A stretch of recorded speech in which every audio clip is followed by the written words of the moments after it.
evil lurks in the hearts of men. The shadow knows.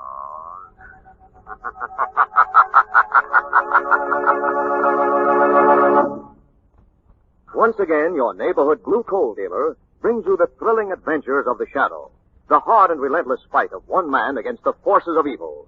These dramatizations are designed to demonstrate forcefully to old and young alike that crime does not pay.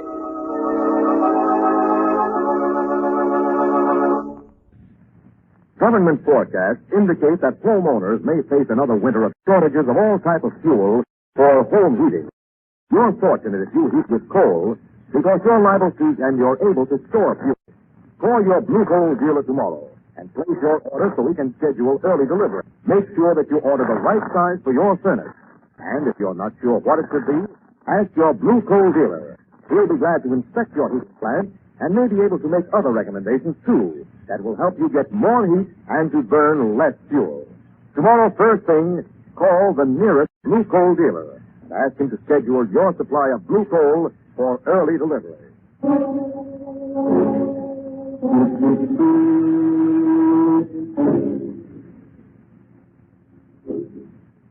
The Shadow, who aids the forces of law and order, is in reality Lamont Cranston, wealthy young man about town. Years ago in the Orient, Cranston learned a strange and mysterious secret, the hypnotic power to cloud men's minds so they cannot see him. Cranston's friend and companion, the lovely Margot Lane, is the only person who knows to whom the voice of the invisible Shadow belongs. Today's drama, The Curse of the Gypsies.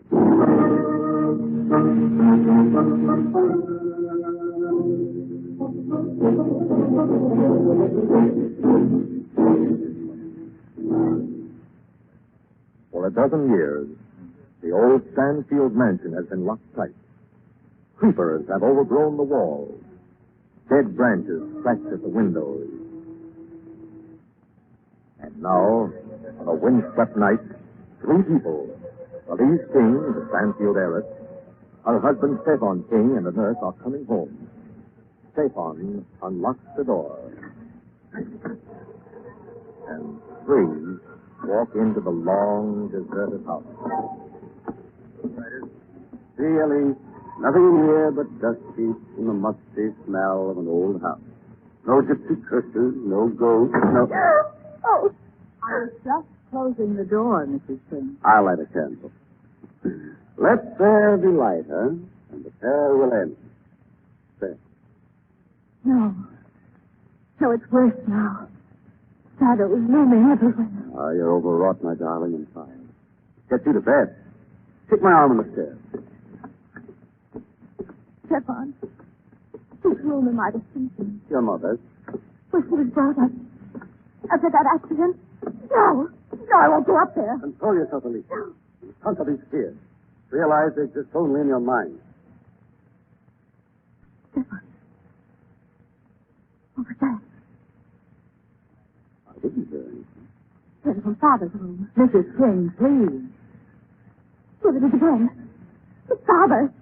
Still in there after all these years. Stop talking nonsense, Elise. Your father was given a decent burial. You saw him in the grave yourself. No, he's come back. Listen. You must hear that, Stefan. Oh, tell me you hear it. I hear a noise of some kind. Probably a tree outside the window. But we'll soon find out. Oh, no. Take now. Opening the door to your father's room. I'll hold the candle up. Elise, what is it? A man. Hanging by the neck. Where? I don't see anything. Do you, nurse? No, Mr. King. I don't see anything.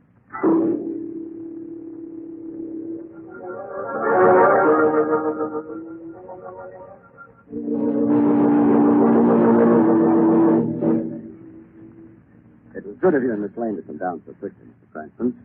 Frankly, I'm very uneasy. So I gathered from your telegram, Mr. King. You also mentioned something about a gypsy curse. It sounds extraordinary. It's even more sinister than you think, Miss Lane. It's already accounted for the lives of 2 people. My wife, father, and mother. Now, I'm afraid that Elisa's life is threatened. Suppose you start at the beginning. Now, that was back a good many years. When George Stanfield, Elisa's father, was a young man, he fell violently in love with a gypsy girl. Eventually, he tired of her. He cast her up to marry Elisa's mother. Oh, dear, romance went sour. Very sour, I'm afraid, Miss Lane. The gypsy girl became crazed with grief and took her own life. But not before she had put a curse on George Stanfield and his family. Curse? What was the nature of this malediction? That all three of the Stanfields, father, mother, and daughter, should die by violent death, Mr. Cranston. How horrible. So far, it worked out to the letter. Lisa's mother was killed in plain writing. And Elisa's father? Death by hanging in this very house. Apparently suicide. Yet he had no reason for doing away with himself. He left no suicide note. There was another suspicious circumstance surrounding each death. The Gypsies were encamped across the hill. The Gypsies? They make their winter headquarters here in Chile. Oh. And they're back now. In that case, it seems a little strange you brought your wife back to this environment, Mr. King. I did it deliberately on good medical advice. I wanted to prove to Lee that there was no basis for neurotic fear to develop. At least, that's what I thought it would do. I see. And what happened in the meantime? Well, the first night he arrived, she saw, or thought she saw, the body of a man hanging in her father's room. All in her mind, of course, But it wasn't all in my mind. Elise. There was somebody in that room. Alicia, please. I have proof now. I went back in that room. I forced myself to go back in. I was so sure of what I'd seen. You were very brave. Now, let me introduce our guest. Miss Lane and Mr. Cranston, my wife. How do you do? How do you do? So you found something in your father's room? Yes, Mr. Cranston. I picked this up from the floor. A brass earring. Goodness. It must have been lying there unnoticed ever since the house was locked up. I doubt it, Mr. King. It was tarnished in that time. You mean... Still brightly polished. Couldn't have been dropped there more than 4 days ago. Then somebody's been playing tricks on my wife. The Gypsies. We'll know more about that, Mrs. King, when Margaret and I visited their camp. Come on, now. Well, there's no hope of finding the one gypsy with the missing earring. Perhaps. Unless we get help from the gypsy fortune teller.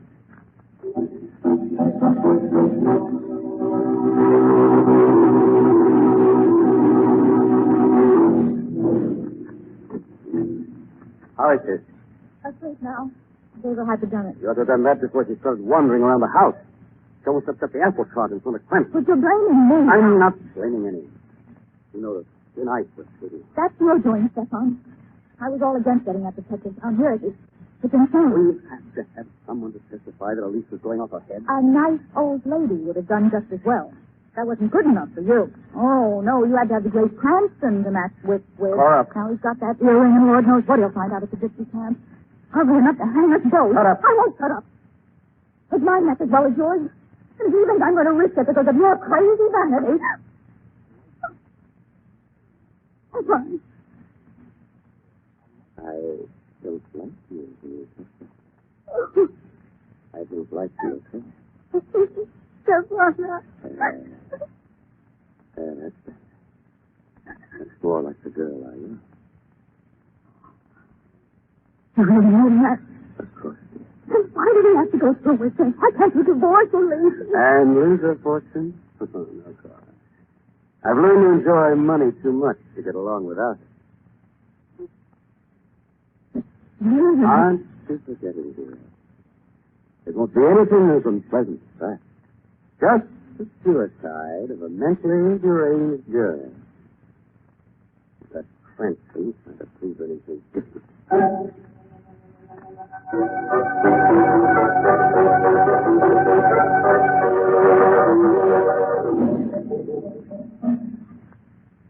So, you have found the gypsy earring, Mr. Cranston. And you are very concerned over who might have lost it, huh? You take me for a fool? Why, Gibson? I have had experience of your kind. Meeting outsiders only mean one thing to gypsies. Trouble. There'll be more trouble if you refuse to give me information. And a murder takes place at the Stanfield mansion. Stanfield? Then it is true. Just as the card showed me. Ruby has come back. Really? The gypsy girl George Stanfield drove crazy 30 years ago. He swore she would come back from the grave to destroy him and his dear wife. But that's impossible, is it? Remember, she came back twice before, and each time it was in the car. Look, I deal them out, and you can see for yourself. There. He is guiding my hand. A black ace, followed by the queen. It is certain death, I tell you. Is he, Ruby's back from the grave. But... Take it easy, lady. You live longer. Come in, Grandino. I was hoping you would drop around. I got some extra special customers tonight. Miss Lane and Mr. Cranston, big detectives. You don't say. Any little murders you once solved, Mr. Cranston? That's your specialty, Grandino? Sure.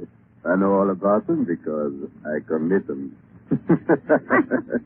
Tuesday is my murder day. The rest of the week I'm drumming up the season. Which were you doing 4 nights ago in the old Stanfield mansion? Huh? I noticed your right ear is pierced. Here's the earring you left behind you. Why, you... And I've got a gun, which I think he sees. Take it easy, Mr. Cranston. Relax. Enjoy yourself. You live longer. I'm still waiting for my answer, Grandino. What were you doing at the Stanfield place? I have told you, Mr. Cranston, it was Ruby, the ghost of the poor I child. doubt a ghost could give me a window dresser. However, if Grandino has nothing to say, we'll take it up with the police. Come on, Margot. You're funny, Mr. Cranston. Very funny. Glad you think so. I usually play for the last laugh. Tell them all. They're both of mixed up in it. Reversed the way Getter suddenly changed character when I mentioned the Stanfield mansion. Yes. Became a weird old fortune telling me. Why? My hunch is he was trying to protect someone. All right, darling, far enough. Into the shadow of this wagon. So we're not going to the police? No, I just threatened that to put the pressure on Grandino. It's up to him to make the next move. Look. There he goes now. He's in dirty wagon. Yes. Apparently in a great hurry to get someplace. We're going to follow him, Margot, but be careful. Remember, he's got a knife. More than likely, he knows how to throw it.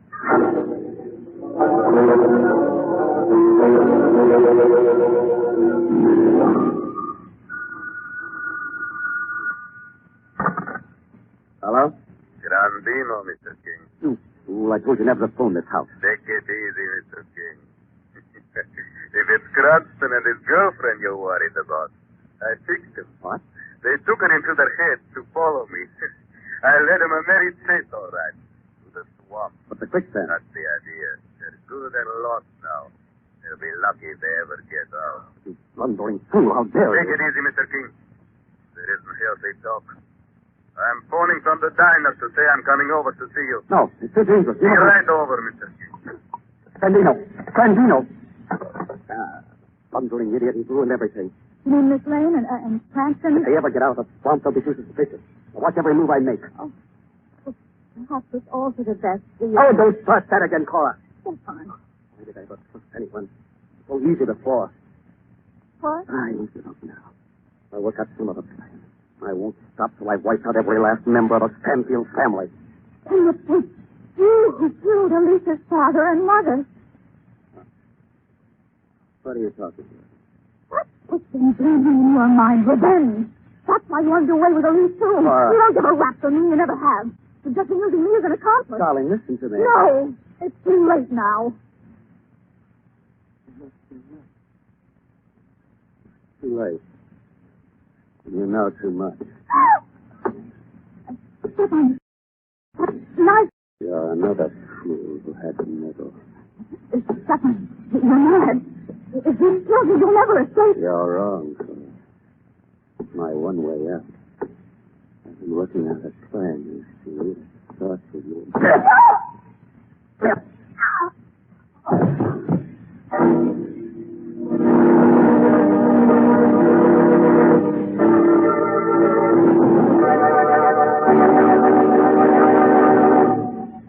We will return to the shadow in just a moment.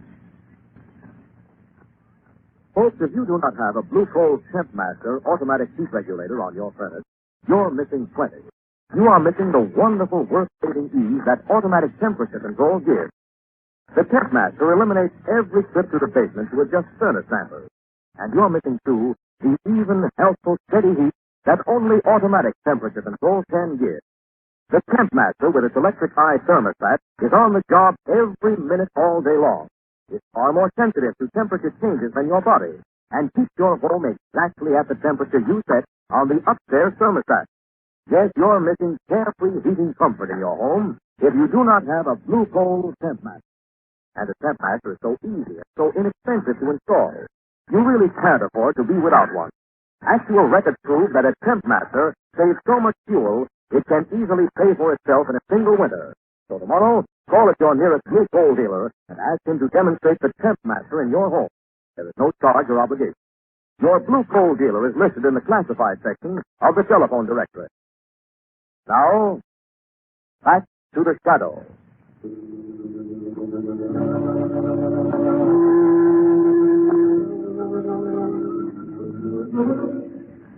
Lamont and Margot, in search of the truth about a strange gypsy curse, have extricated themselves from the swamp into which they were led by the gypsy Grandinos and are now entering the Stanfield mansion.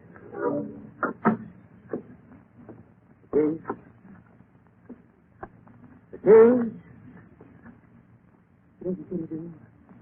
I hardly expected it, Margot.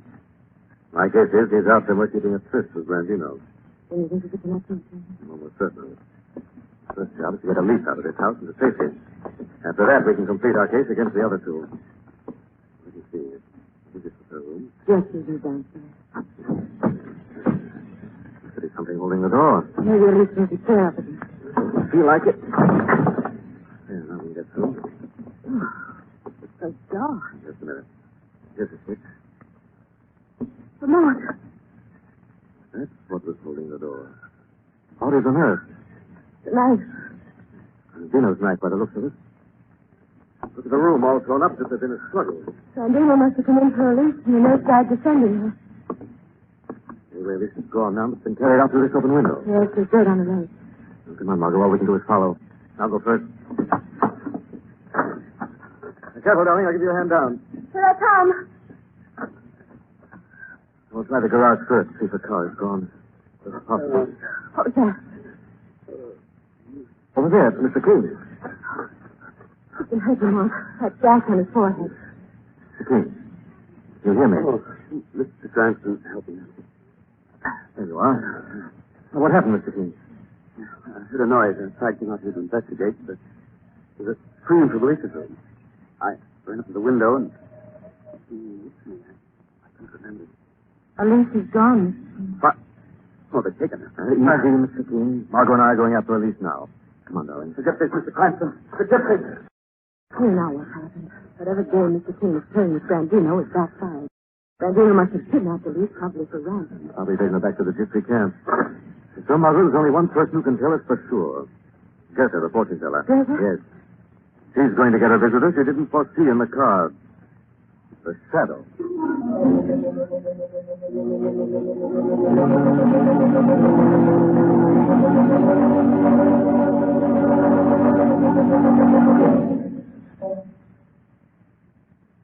Why did you bring me down to the wine cellar, Grandino? I wanted a private talk with you, Mr. King. Well? 5,000 is not enough, Mr. King. But that was our bargain. Now Grandino is changing the bargain. $5,000 was all right when I was just playing tricks on your wife, like pretending to hang myself. And a mess you made of that, dropping your earring. But now I've gone on to bigger stuff. I've become an artist, you might say. The Botticelli of the blackjack. But beautiful wound you have on your forehead. You didn't have to hit me so hard. You almost broke my skull. It made a monkey out of Cranston. He's upsetting me now, looking for your wife. And all the time she's lying here doped in the wine cellar. Yes, Mr. King. That ought to be worth a lot of money to you. How much do you want? 25 grand. You can afford it. You'll be a rich man soon. A fortune all to yourself. Left by your poor, dead wife. No, I'll think about it. Another glass of wine? Yeah. Makes you thirsty looking at these big vats. Here's to success. Mud in your eye, Mr. King. Ah, good stuff. Mr. King. Thought it over? What? The 25 grams. Oh, yes. Yes, I've come to the conclusion, Grandino. You won't need that much money. You're funny, Mr. King. You're exhausted. In fact, very soon now, you won't need any money at all. Very soon. What did you put in that wine? It works fast. You should have stuck to your blackjack, Grandino, and let blackmail alone. You're funny, Mr. King. Very funny. You'll get a gypsy burial, Grandino. Your body in a swamp. And then I'll be ready soon.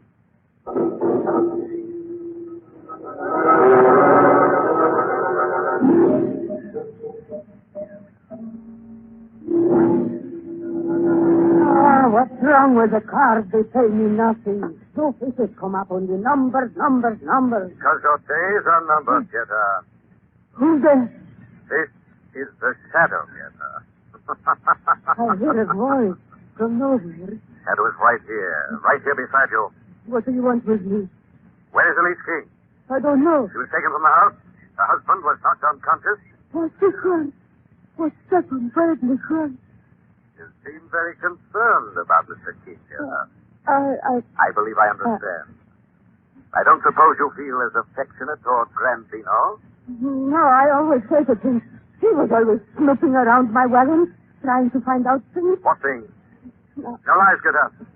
He was curious about my little boy, the child I adopted long ago. I see. So you raised an adopted child, Getter. That must have taken money. Where did you raise it? I had a rich admirer once. He was generous. I think I can guess his name. George Stanfield. But this locket around your neck should prove it. There. Shadow, you the bastard. Not till I've read the inscription. My beloved Ruby. Shadow. So that's it. You're the crazy girl who was supposed to have died of heartbreak. The gypsy girl who cursed the Stanfield family. No. But you lived on to take your revenge. Didn't you, Gerda? Or should I call you Ruby? Listen to me. I haven't time for that now. Your son must be stopped before he commits his last crime. You will be too late. The last of the Stanfields must die tonight. The cards say so. But the shadow says no.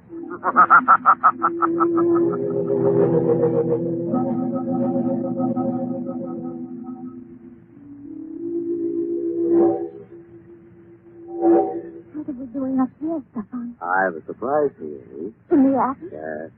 I found it when I was exploring up here this afternoon. In this old trunk. Do you recognize it? My wedding dress. Here. Let me place it around this thing. Oh, no. Don't. No, you must believe. Remember how happy you were that day? So happy. Perhaps you put the dress on again. That happiness would come back. Everything that has happened since would disappear like a sad dream. Oh, if it only would. Look how prettily it fits the costume. Oh, you're so kind, Stefan. So sweet. Ah, my dear. Take my hand and step up to the altar. Up to the altar. You remember the scent of the flowers and the organ playing softly in the background? Oh, yes. Yes, And do you remember the present I gave you that day? oh. Close your eyes, my dear, and I'll put them on again. A rope of pearls about your neck. Oh, Stefan. You feel them touching your throat? Just a rock. Feels like a rope. A rattle around my neck. Goodbye, Elise, last of Stanfield. You're going to... Listen, Johnny. Fight it. What? There's someone in here. Where are you? Where are you? Right here, Stefan. Whose voice is that? The shadow, Stefan.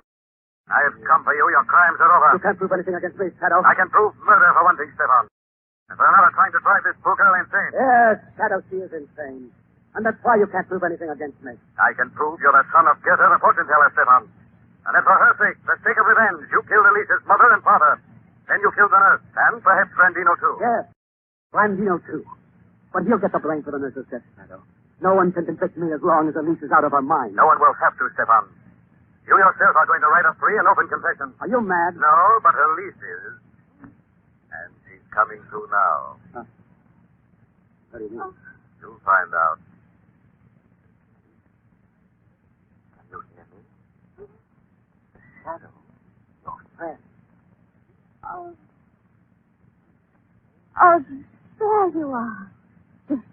I love. You didn't believe. I'm glad. Because now I can see you. Hello, Papa. You failed, Stefan, but I won't. Ready for a confession, Stefan? Don't feel funny, Stefan. You love me, remember? You're my husband. Free and open confession, Stefan. No! No, Stefan! No! I'll confess. I'll sign anything. Get her away. Alice! Alice!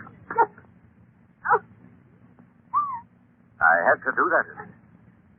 What have I done? What have I done? You barely aided justice to me. I don't understand. Perhaps that's just as well.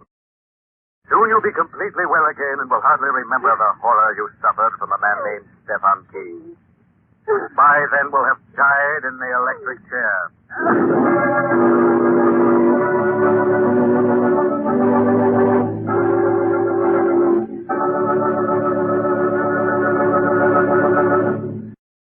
Now let me present Blue Coal's distinguished seating authority, John Bartley. Thank you, Andre Baruch, and good evening, friends. In buying shoes, you make certain that you get the right size. And in ordering coal for your furnace, size is just as important.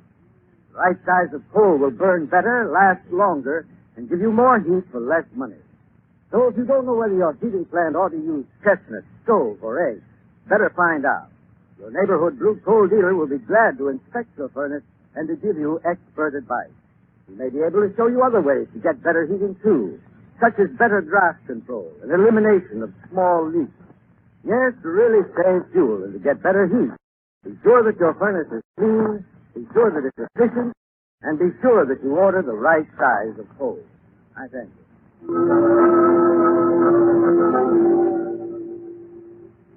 This story is copyrighted by Street and Smith Publications, Incorporated. The names, characters, places, and plot are fictitious. Any similarity to persons living or dead is purely coincidental. Again, next week, The Shadow will demonstrate that The weed of crime bears bitter fruit. Crime does not pay. The shadow knows.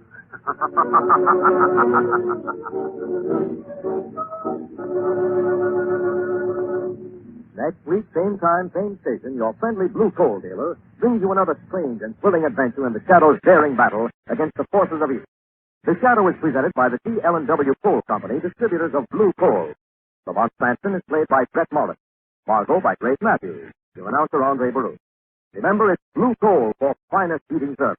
It's Blue Coal for finest modern equipment. It's Blue Coal for the best home heat money can buy.